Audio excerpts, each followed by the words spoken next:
10 থেকে 11 বছর মক্কা, আর 11 থেকে 12 বছর মদিনা।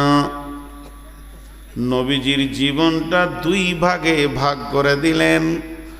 10 থেকে 11 বছর মক্কা, আর 11 থেকে 12 বছর মদিনা মুনাওয়ারা। এর জন্য নবীজির নামে টাইটেল দেওয়া হয় নবী মক্কি, নবী মাদানী। তিনি মক্কি ছিলেন, তিনি মাদানী ছিলেন। এবার তিনি মদিনা চলে গেলেন। তো যতদিন তিনি মক্কায় ছিলেন, নবীজির শত্রু কে ছিল? এক ছিল কাফির আর এক ছিল মুশরিক। একটা ছিল কাফির আর একটা ছিল মুশরিক। মুনাফিক ছিল কিন্তু খুব দুর্বল। আর যেদিন নবীজি মদিনায় চলে গেলেন, সেই দিন নবীজির বড় জানি দুশ্মন কে হলো? না মুনাফিকেরা হয়ে গেল। বিশ্বনবীর পেছনে যত কষ্ট দেওয়ার চিন্তা, মুনাফিকদের শুরু হয়ে গেল। আর মুশরিক কাফেররা বহু দূরে মক্কায় পড়ে গেল। কেমন? রাসূলুল্লাহ সাল্লাল্লাহু আলাইহি ওয়াসাল্লাম মক্কা থেকে মদিনা চলে গেলেন। এই ওই ওই তোরা বস বস, 5 মিনিট বস বস। পুরা দল তোদের একটা ভেড়ার মতো। ভেড়া যেমন একটা সর্দার থাকে, উঠলি ঝেড়ে উঠে যায়, তোরা 2 বার ওই রকম করেছিস। মুখ পেচ্ছাপ লাগবে তো ওইখানেই ছাড়বি। আজকে আমার বায়ান শেষ না হওয়া পর্যন্ত তোরা উঠতে পারবি না। যদি বুঝে না আসছে তো চুপচাপ করে পাবজি খেল, তাও বসে থাক। হ্যাঁ, তোরা উঠছিস তো পুরো দল, কাকে যে ধ্বংস করছিস আল্লাহ জানে, একদম ওখানে বসে থাকবি, উঠবি না। উঠলে ভলেন্টিয়ার পাঠিয়ে পিটে নিব জান ভরে, হাড় হাড্ডি কিছু রাখবো না। তো এই ইতিহাসটা আপনাদেরকে একটু ধ্যান দিয়ে শুনতে বলছি, কারণ ইতিহাসের ভিতরে সোনালী অক্ষর লুকিয়ে থাকে। ধ্যান দেন, এই তোরা শোন মন দিয়ে, বাচ্চা ছেলে, ইতিহাসগুলো তোদের মনে থাকবে।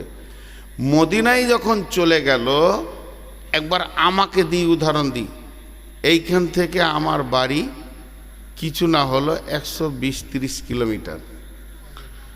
তো আমাকে মারার প্ল্যান করেছে আমার গ্রামের লোক। আমি রাতে রাতে উঠে চলে এলাম সখী মোড়ে, একদম একরোলে ঢুকলাম। আর একরোলের লোক আমাকে সকালে যেই দেখে নিয়েছে, সবাই খালি হুজুর হুজুর হুজুর হুজুর। হুজুর কোথা থেকে আসলেন, কেমন আছেন, কি খাবেন, মানে আমাকে ছাড়া আর কিছুই বুঝে না। এরা একদম পাগলা হয়ে গেছে। ছেলে মেয়ে বৃদ্ধ শিশু সবাই। বলেন, ছেলের বিয়ে দেবে তাও আমার সাথে পরামর্শ, মেয়ের বিয়ে দেবে তাও পরামর্শ, কাজে যাবে তাও পরামর্শ, কাজ থেকে ফিরে আসছে তো আগে হাত মুখ ধুয়ে দেখা করি, মৌলানা কেমন আছে। গোটা এলাকার মানুষ পাগলা হয়ে গেছে। সবাই সহ্য করতে পারবে? বলেন, সবাই পারবে? এরই ভিতরে এই গ্রাম ওই গ্রাম করে 3, 4, 5, 10 জন তাদের নেতৃত্ব এলাকায় চলছিল। তাদেরকে রাস্তায় দেখা হলে আর কেউ পৌঁছেও না যে চাচা কেমন আছো, কলজে জ্বলতে লাগলো। তারা ছিল মুনাফিক মদিনার। এবার দেখেন, মসজিদে রসুলকে পা দিতে দিচ্ছে না। এই ইতিহাসটা বলছি, ধ্যান দিয়ে শুনবেন, নাহলে স্লিপ হয়ে যাবে। কেউ পৌঁছে না। তো ওরা আপোষের মধ্যে জানে যে আমাদের দলে কে কে আছে। চলে গেল ওই মদিনার পাহাড়ের ধারে, গোপনে মিটিং করছে। তো ওদের মধ্যে যারা জওয়ান, তারা রেগে বলছে, মনে হয়েছে ওকে মেরে ছিঁড়ে ফেলে দিয়ে একদম। তো বৃদ্ধরা বলছে, চুপ চুপ, এমন করে বাঁশকে কেটে তুলে ফেলবো, না থাকবে বাঁশ আর না বাঁচবে বাঁশরি। দাঁড়া, ব্যবস্থা নিচ্ছি। তোরা কি ভাবছিস? বলছে ওকে সহ্য হচ্ছে না আর দেখে। এলাকায় এত বড় উমাস্তান হয়ে গেল, কোথা থেকে এসে। বলছে ঠিক আছে, ওকে মারতে হবে। প্ল্যানটা হচ্ছে রসুলকে মারার, রসুলের জানকে শেষ করার। এই প্ল্যান চলছে। প্ল্যান করতে করতে ওদের মধ্যে বয়স্ক মানুষ বলল, বাবা শোনো, তাড়াহুড়ো করে কাজ করতে গেলে হবে না। এখন যদি ওর বিরুদ্ধে মুখ খুলবে, মানুষ ওকে নিয়ে পাগলা হয়ে আছে, তুমি চাটনিতে জুটবে না, তাহলে ওর ভিতরেই থাকতে হবে, ওর সাথেই থাকতে হবে এবং ওর গাছের জড়কে ভাঙতে হবে। এরা হলো মোনাফিক। মোনাফিকের ব্যাপারে আল্লাহর কালাম পাক বলছেন ফি দারকিল আসফাল, এরা জাহান্নামের একবারে নিচে থাকবে, এদের ওপরে থাকবে মুশরিক কাফির। তার মানে এরা এত ভয়ানক জিনিস, আপনার সঙ্গে থাকবে, খাবে, আপনাকেই মারবে, এটা বুঝতে দেবে না।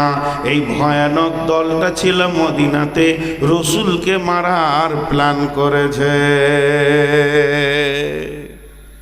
দুটো যুবককে বললে, এই তুই আর তুই কালকে চলে যা মক্কা, ওর যেখানে জন্ম, ওর বাপের যেখানে বাড়ি ভিটা, ওই এলাকায় জিজ্ঞেস করে আইতো, দেখ কি ঘটনা ঘটে।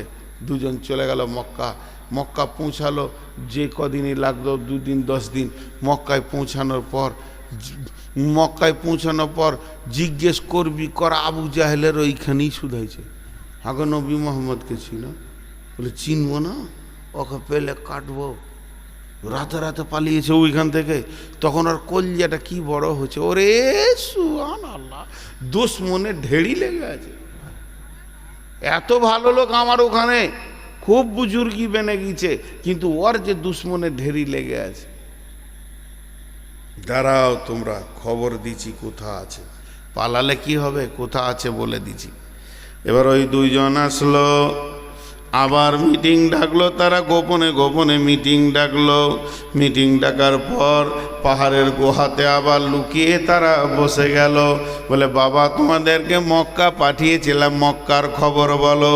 হাসতে হাসতে আনন্দে বলছে, মক্কার খবর অনেক ভালো, ওখানে ওর দুশমনের ঢেরি লেগে আছে। যদি ওদেরকে একবার মদিনাতে আসতে দেওয়া হয়, ওর দুশমন কি মেরে চলে যাবে, আমাদেরকে হাত দিতে হবে না, আমাদের নামে বদনাম হবে না, মার্ডার কেসের কোনো বিচার হবে না, আমাদের নামে কেসই লাগবে না। অতএব খালি মক্কার লোককে কিভাবে তারা মদিনাতে আসবে আর মদিনাতে এসে নবী মুহাম্মদকে মারবে, এই বিষয়টা চিন্তা করলেই হয়ে যাবে। এরা তো খুশি হয়ে গেল, বাহ বাহ, কাজ হয়েছে, চল। এবার কি করবে? আরে ওরা যে আসবে, কার ঘরে থাকবে, কার ঘরে থাকবে? 2-4 জন যে মারতে আসবে, যদি যার ঘরে থাকবে ও যদি দেখে লাই, হাজি ভাই আমার বাড়ি বর্ধমান, আমার দুশ্মন এলাকায় ঘুরছে, আপনারা চিনবেন না, আমার চোখে যদি এক ঝলক পড়ে তো আমি বুঝতে পারবো না যে এইখানে। তো ঠিক ওই রকম ওরা বলছে, যদি কারো ঘরে দেখে লাই, ওর আইন খুব কড়া, গর্দন উড়িয়ে দেবে। তাহলে কি করবি?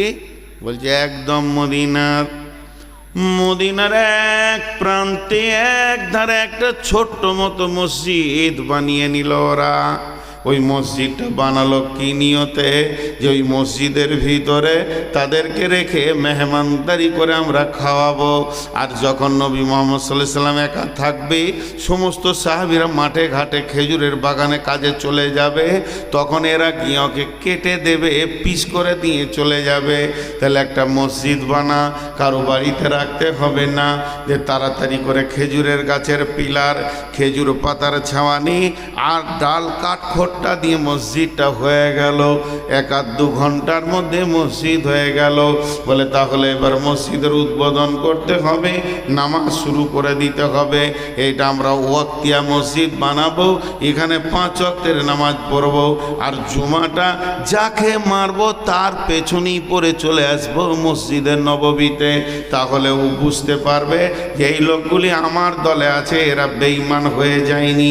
কিন্তু তলায় তলায় আমরা ওই দুশমনদেরকে নিয়ে এসে আমাদের 5 ওয়াক্তের মসজিদে রেখে দিব, আর এখান থেকে নবী মুহাম্মদকে মেরে দিয়ে চলে যাবে।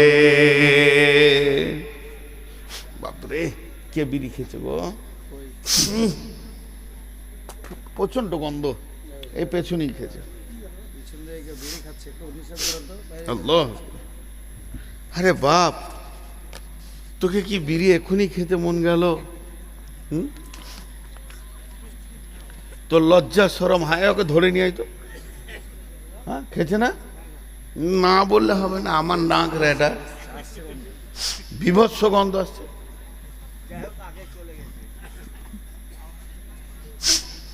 না এখনো খেয়েছেও,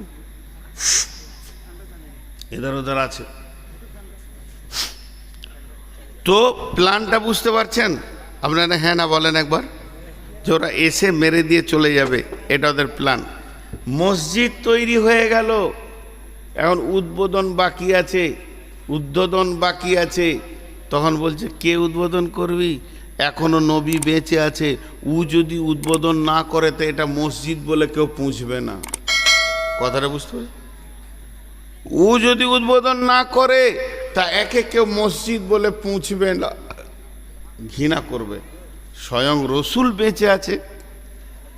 একরোল মসজিদের, জামে মসজিদের ইমাম হলো স্বয়ং রসুল সাল্লাল্লাহু আলাইহি সাল্লাম, আর এইখানে এই মসজিদটা হয়েছে, তো উদ্বোধনে ওকে বাদ দিয়ে করবে, হয় মেনে নিতে পারবে না। তখন দুজন মুনাফিক গেল, দিয়ে বলছি ইয়া রাসূলুল্লাহ, আমরা একটা নতুন মসজিদ বানিয়েছি। রসুলের দিলটা কত খুশি হলো, জি কত দিলটা খুশি হলো। হ্যাঁ, তোমরা এই কদিনের মুসলমান এটি মসজিদ বানিয়েছো, বাহ বাহ বাহ বাহ বাহ বাহ, ধন্য দিছে। কারণ তিনি তো গায়েবের খবর জানেন না, ঘটনাটা কি ঘটছে জানে না। যে শেষকালে বলছে দেখেন, আমি যদি বলি আমার গ্রামে একটা বিরাট সুন্দর মসজিদ হয়েছে, আপনারা কোনো দিন যাবেন না সেই মসজিদে নামাজ পড়তে, তারপরও দিলটা খুশি হবে, হবে কি হবে না? আর আমাদের একটা মসজিদকে বেঈমানেরা নিয়ে নিল, প্রত্যেকে মানুষের মনে কষ্ট হয়েছে, হয়েছে কি হয়নি? তো মসজিদ এমন একটা জিনিস হৃদয়কে ঠান্ডা করে। তো রসুলের দিলটা খুশি হয়ে গেল। তখন এবার বলছে ইয়া রাসূলুল্লাহ, মসজিদ তো বানানো হয়েছে, এখনো উদ্বোধন হয়নি, এখনো নামাজ চালু হয়নি, শুধু আপনার অপেক্ষায় আছি। আপনি গিয়ে এক ওয়াক্তে নামাজ পড়ে দিয়ে চলে আসবেন, সেই দিন থেকে নামাজটা স্টার্ট হয়ে যাবে। তো আমরা মসজিদে নামাজ পড়ি যাব, চালু করি যাব। নবীজি বললেন যাও যাও যাও, এই কাজে আমি যাব না তো কে যাবে? হ্যাঁ নিশ্চয় আমি মসজিদে যাচ্ছি, তোমরা রেডি হয়ে যাও। ওই মসজিদে নামাজ পড়ার জন্যে, পার্টিকুলার ওই মসজিদটাতে নামাজ পড়ার জন্যে আল্লাহর নবী রেডি হয়ে গেলেন, বাড়ি থেকে বের হবেন। এমন সময় জিবরাইল আমিন এসে বলছেন লা তাকুম ফিহি আবাদা, ও দয়ার নবী গো, ওই মসজিদে আপনি পা দেবেন না।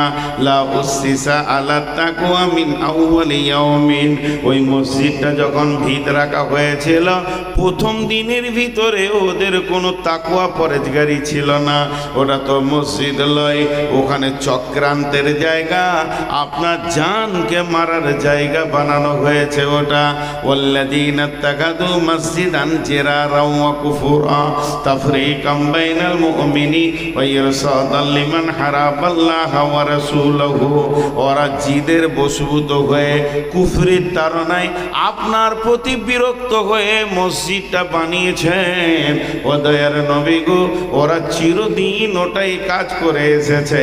আবার মুসলমানের ভিতরে একদম ফাটল ধরাতে চেয়েছে, মুসলমানের ভিতরে ফাটল ধরাতে চেয়েছে, যে কেমন করে মুসলমানের ভিতরে ফাটল ধরিয়ে দিব, 2 দল 3 দল করে দিব। আর ওরা হলো ছোট প্রথম থেকে আল্লাহ এবং রসুলের দুশ্মন। ইরসাদাল লিমান হারাবাল্লাহ ওয়া রাসূলুহু মিন কাবলু ওয়ালা ইয়াখলিফুন্না ইন আরাদনা ইল্লাল হুসনা। ওদেরকে যদি আপনি 50 বার জিজ্ঞেস করেন তোমরা কি করেছো, ওরা কসম করবে আর বলবে ইয়া রাসূলুল্লাহ, আল্লাহর কসম করে বলছি মসজিদ বানিয়েছি। আর আমার আল্লাহ বলছেন ওয়াল্লাহু ইয়াশহাদু ইন্নাহুম লাকাযিবুন, আমি আল্লাহ সাক্ষী দিছি ওরা মৃত্যু। কারণ আল্লাহর কাছে একটা মসজিদের লিস্ট আছে, আবার একটা মসজিদ বানাবেন, মসজিদটা আল্লাহর লিস্টে নাম উঠতে হবে। কারণ মসজিদ কোন কোন নিয়তে বানালে আল্লাহর কাছে কবুল হয়, আর হিংসা মারামারি ফাটাফাটি করে করলে আল্লাহর কাছে কবুল হবে না। এরই জন্য আল্লাহ তাবারক ওয়া তাআলা বললেন, হে জিবরাইল, আমার নবীকে আটকে দাও, ওটা আমার খাতাতে, আমার নজরে মসজিদ নয়, ওটা আমার নজরে রসুলের জান মারার চক্রান্তে এবং ইসলামের ক্ষতি করা এবং মুসলমানের ভিতরে ফাটল ধরানোর জায়গা। এবার বলেন, জিবরাইল ঠিক করেছে না ভুল করেছে? বলেন, ঠিক করেছে। এতক্ষণ ভাবছিলাম যে রসুল কেন মসজিদে পা দিলেন না। জি না, আল্লাহ বললেন লা তাকুম ফিহি আবাদা, ওই জায়গায় আপনি পা দেবেন না, মানা করে দিলেন। সূরা তওবা থেকে বললাম। তো মসজিদ, এবার মেন জায়গায় আপনাদেরকে বলি, আমরা এই মসজিদটা দুতলা করার একটা প্ল্যান পরিকল্পনা শুরু হয়েছে। এটাই তো জামে মসজিদ না? অনেক দিন থেকে শুনছি, মাশাআল্লাহ মসজিদটা অনেক বড়, ভালো এবং সব রকমই ব্যবস্থাপনা, পেশাব পায়খানা সব হয়ে গেছে, দুতলা বাকি আছে। লোক ভাবছে হয়তো কালেকশন করছে, এবার উঠি, কিন্তু আমি মসজিদের বায়ান করছি। আহা আহা আহা, উঠ, এই এই এই তোকে মানা করলাম না, এই ওই ছোট্টু বস না, ওটা গ্রুপের বাইরে, ও গ্রুপ উঠতে দেওয়া হবে না। এরা মনে মনে ভাবছে যে কালেকশন হচ্ছে তো ঘট যায়। যদি মুসার কমের মতো রাস্তা ভুলে গিয়ে 3 রাত ঘুরে, তাহলে বুঝবে যে কি দোষ করেছিলাম বাপ। এক মুরব্বীকে বলছি বসেন, তো উঠে চলে গেল, আর ঢালাই রাস্তায় উঠতে গিয়ে পরে নাক থেঁতলে হাসপাতাল গেল, ঘর আর যেতে হলো না। তো আল্লাহ মাফ করুক, বেশি তাড়াহুড়ো। আমি মসজিদের কথা বলছি। এই যে মসজিদটা বানানো হচ্ছে, এই প্ল্যানের ভিতরে জিদ বা ঝগড়া থাকলে হবে না। জিদ ঝগড়া, মসজিদকে নিয়ে ঝগড়া করে কি করে না? অনেকে করে।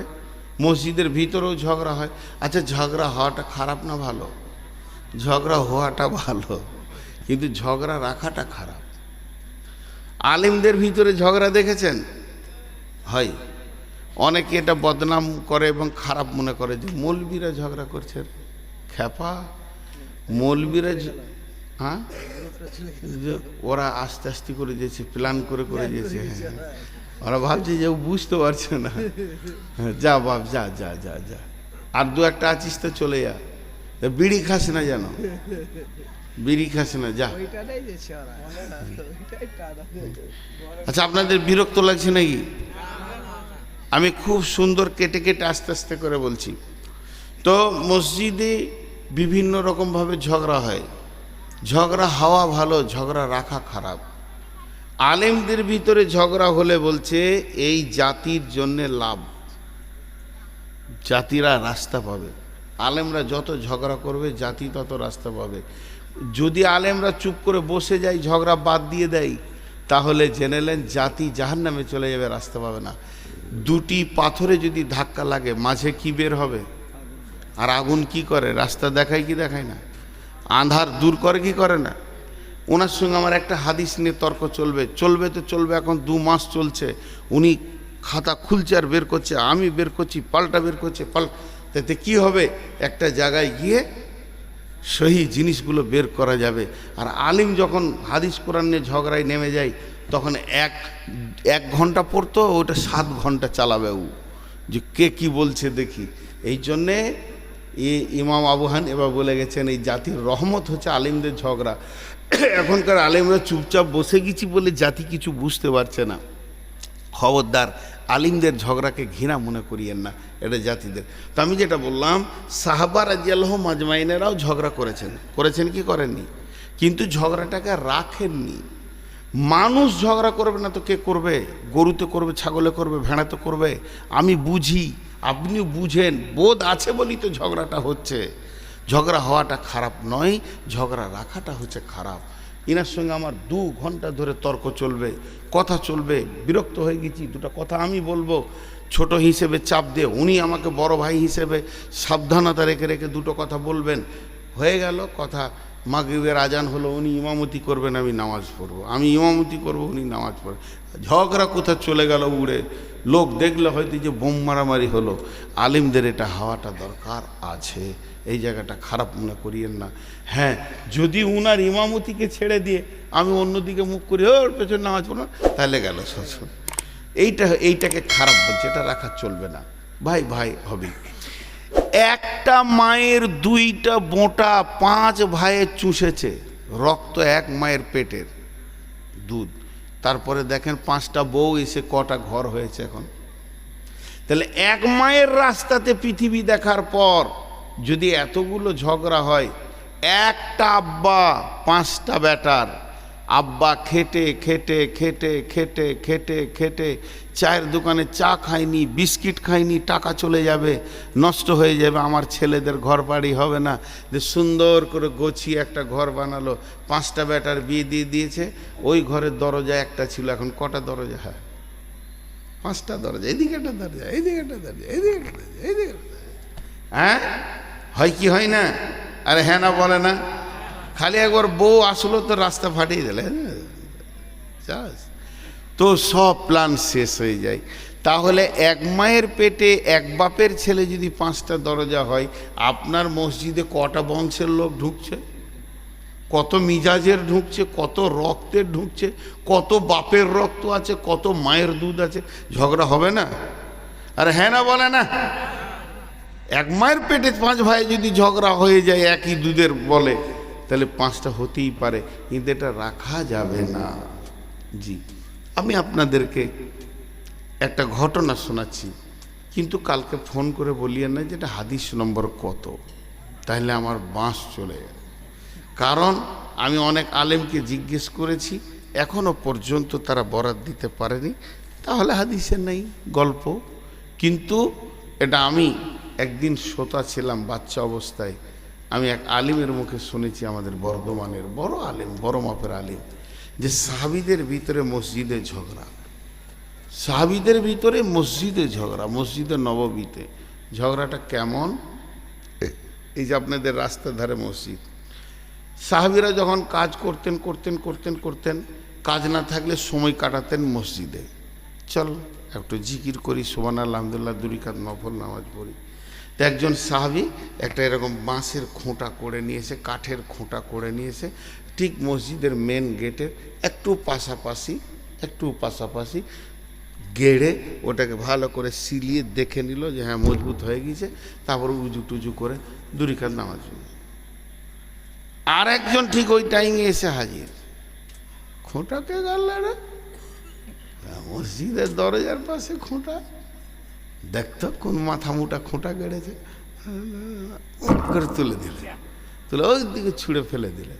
উজু করে ঢুকছে আর মসজিদে বলছে যত মাথা মোটা মদিনাই বাস, যেখানে সেখানে খোঁটা গাড়ে, হুঁশ নেই। এবার যে খোঁটা গেড়েছিল ও সালাম ফিরছে, সালাম ফিরে দেখে আসি তো খোঁটা করছিল এখানে। গিয়ে দেখি খোঁটা নাই, ফুটা আছে, খোঁটা নাই, ফুটা আছে, খোঁটা ওইখানে পড়ে আছে। তখন ও আবার ওর নামাজ পড়ছে, তো কিছু না বলে ওর পেছনে বসে তসবিহ করছে। তেমন তো খালি সালাম ফির, তারপরে তোর ব্যবস্থা হচ্ছে। আর রসুলের সাহাবী, রসুল বেঁচে আছে, ই সালাম ফিরেছে, তোর গায়ে হাত দিয়ে বলছে আসসালামু আলাইকুম। কি মিষ্টি কথা, আস্তে আস্তে তিতা হবে। ওয়ালাইকুম আসসালাম। বুঝে খোঁটাটা কে তুললে? এখানে কেস কি? খোঁটা গাড়া আর খোঁটা তোলা, দুটাই রসুলের সাহাবী। এই খোঁটা তুললে ওলা, তুমি বলো কেন তুললো, তোমার মনের দিলের নিয়ত বলো। জি, এবার বলছেন ইয়া রাসূলুল্লাহ, ইয়া হাবিবাল্লাহ, ও শফিউল মুজনাবিন রাহমাতুল লিল আলামিন, আমি মসজিদে নামাজ পড়তে এসে দেখছি খোঁটা গাড়া আছে, তাহলে খোঁটা থাকলে টক্কর লাগবে, মানুষ পড়ে যাবে, বিপদ হবে। এর জন্য আমি অনেক চিন্তা ভাবনা করলাম, যদি এখানে খোঁটা থাকে তাহলে তো মানুষের অনেক ক্ষতি হয়ে যেতে পারে। তাই আমি খোঁটাটাকে তুলে দিলাম। সর্বোপরি মসজিদকে পরিষ্কার পরিচ্ছন্ন রাখা, আমি আল্লাহকে খুশি করার জন্যে, আল্লাহর নিয়তে, ভালো কাজের উদ্দেশ্যে খোঁটাটা তুলে দিয়ে মসজিদের আশপাশকে পরিষ্কার করে দিলাম। আপনারা বিচার করেন, এতগুলো ঠান্ডা মাথায় লোক বসে আছেন, ঠিক করেছে না ভুল করেছে? কথা বলে না? ঠিকই করেছে। এবার বললে তুমি বসো, নবীজি বলছেন তুমি বসো। ও খুঁটা গাড়নেওয়ালা, তুমি কেন খুঁটা গেড়েছো? এবার তুমি বলো। খুঁটা গাড়নেওয়ালা উঠে দাঁড়ালেন, দাঁড়ানোর পর বলছেন, ও দয়ার নবী গো, এটা হলো মদিনা মানওয়ারা, এটা মসজিদে নববী, এটা হলো মদিনা মানওয়ারার মসজিদে নববী। আর মসজিদের গেটের সামনে এটাই হলো বাণিজ্যের রোড, এদিকে হলো সিরিয়া শাম, দক্ষিণে হলো মক্কা।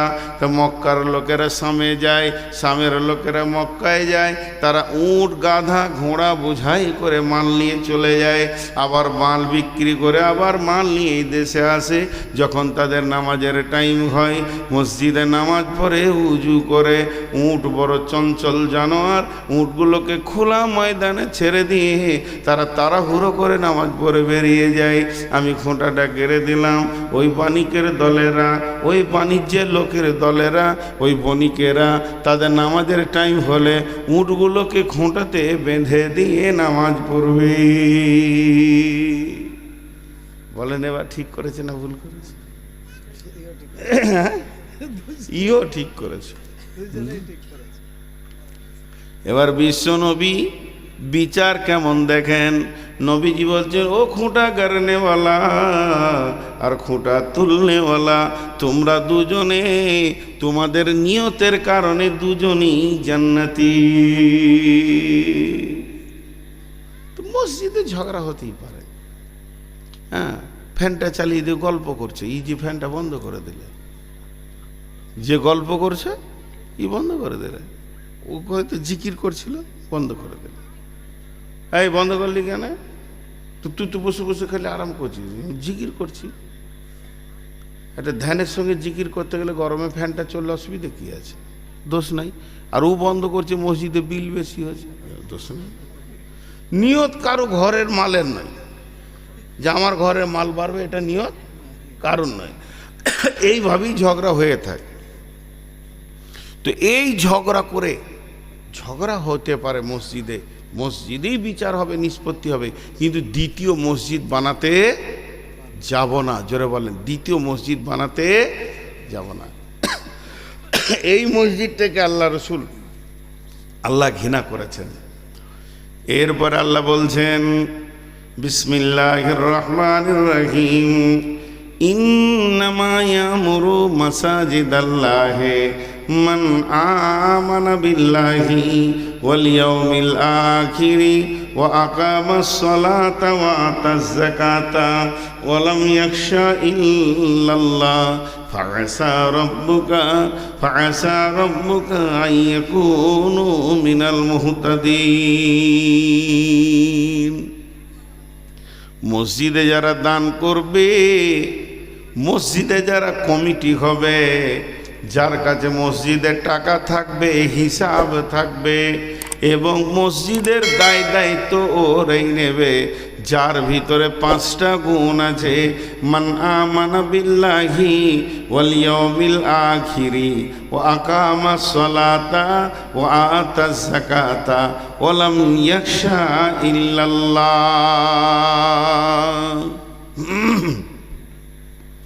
এরা উঠছে কেন? উঠিয়েন না ভাই, বসেন। 12:30 ছেড়ে দেবো নাকি? যত চলে এইটু যত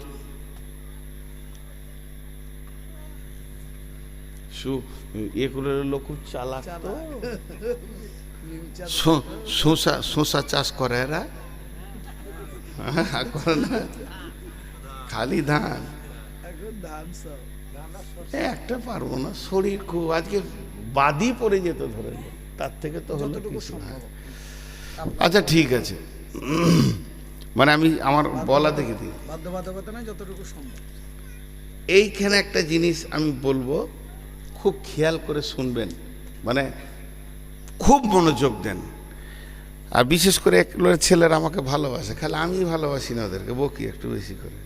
আর সে নুরুজ্জামান কই, ওর পরীক্ষা না?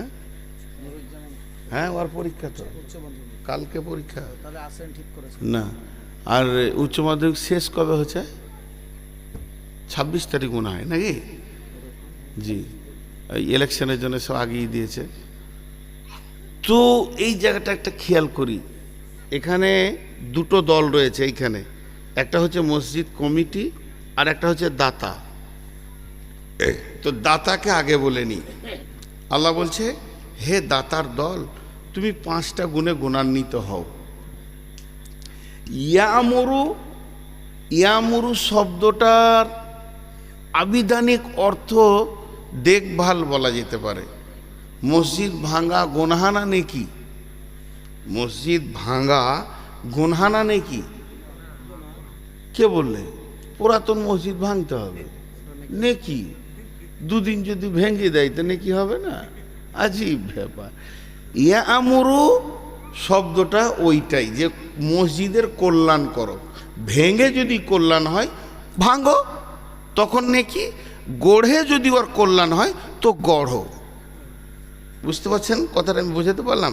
তা আল্লাহ কোরআনে বলছেন, ইন্নামা ইয়ামুরু মাসাজিদাল্লাহি